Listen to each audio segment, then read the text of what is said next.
The letter arrived without warning. No return address.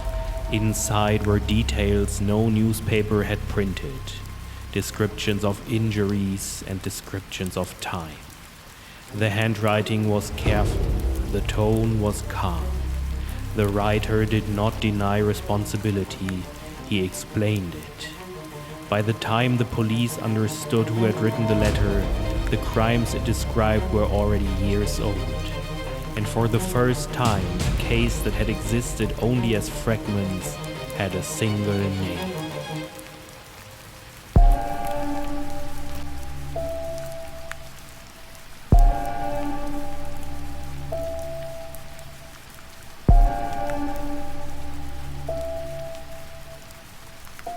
Subscribe.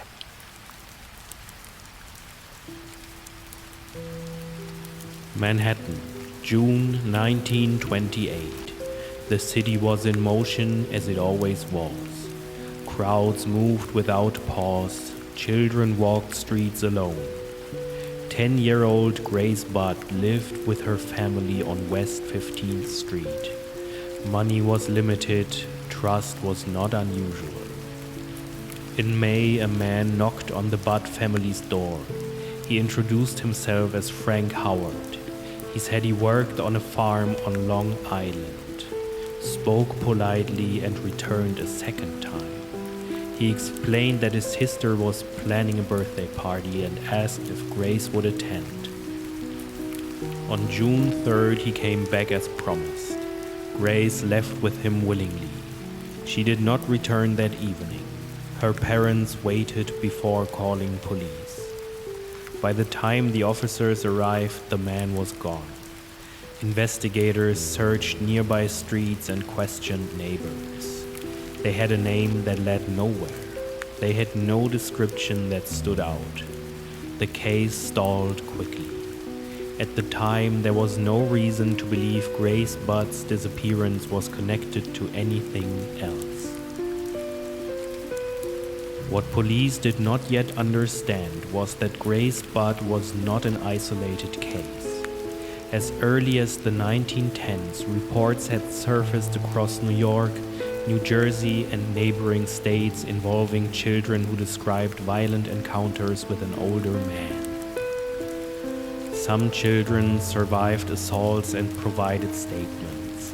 Others disappeared entirely. The incidents were spread across years. They occurred in different neighborhoods. Victims varied in age. No centralized record existed. Precincts handled cases independently. Patterns were not shared. Several victims described restraint that was deliberate rather than frantic. Doctors noted injuries that suggested intention rather than chaos. Despite this, no suspect emerged. The crimes did not escalate publicly because they did not repeat visibly. Time passed between them, sometimes years. The spacing prevented recognition. In November 1934, 6 years after Grace Budd vanished, a letter arrived at the Budd family's home. It was addressed carefully. There was no return name. The letter described Grace's disappearance accurately. Then it described what happened afterward. The writer explained where she had been taken. He explained how long she had been held. He explained her death. The tone was clinical. There was no urgency. The letter included details that had never been released. Only the killer could have known them. Near the end, the writer explained why he was writing now. He said he wanted the family to know what had happened. He signed the letter with his real name, Albert Fish. The envelope was traced to stationery used by a private boarding house in New York. Police finally had a physical lead. Albert Hamilton Fish was arrested in December 1934. He was 64 years old. thin and soft-spoken. He lived alone. He worked odd jobs and appeared unremarkable.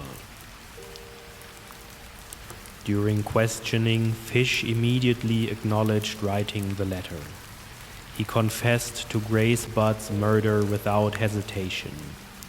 He then described additional crimes.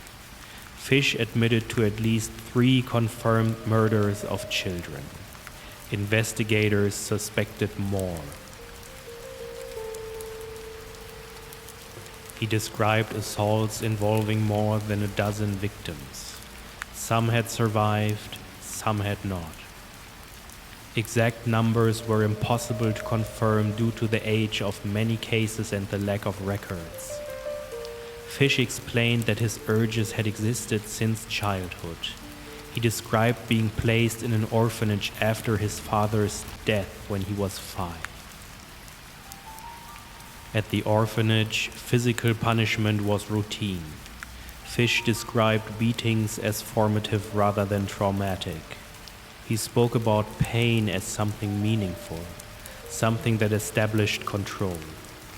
As an adult, Fish married and had 6 children. None were victims. He supported them intermittently. He attended church regularly. He read scripture obsessively. He believed suffering brought people closer to God. Psychiatric evaluations found Fish fully aware of his actions. He understood the law. He understood the consequences. Doctors diagnosed him with severe paraphilic disorders. They did not find psychosis. Fish knew right from wrong. He believed he was permitted to act anyway. Albert Fish went on trial in 1935 for the murder of Grace Budd. The defense argued insanity. The prosecution relied on his own statements. Psychiatrists testified that Fish was legally sane. They described him as intelligent, deliberate, and controlled. The jury deliberated for less than an hour. Fish was convicted and sentenced to death. On January 16, 1936, he was executed in the electric chair at Sing Sing prison. There was no dramatic statement at the end. There was no apology. What remains of the case is documentation. Letters, confessions, medical evaluations. Albert Fish did not vanish into rumor or myth. He explained himself in detail, and that is why this case endures. He was not stopped by insight or vigilance. He was stopped only because, after decades of silence, he finally decided to introduce himself.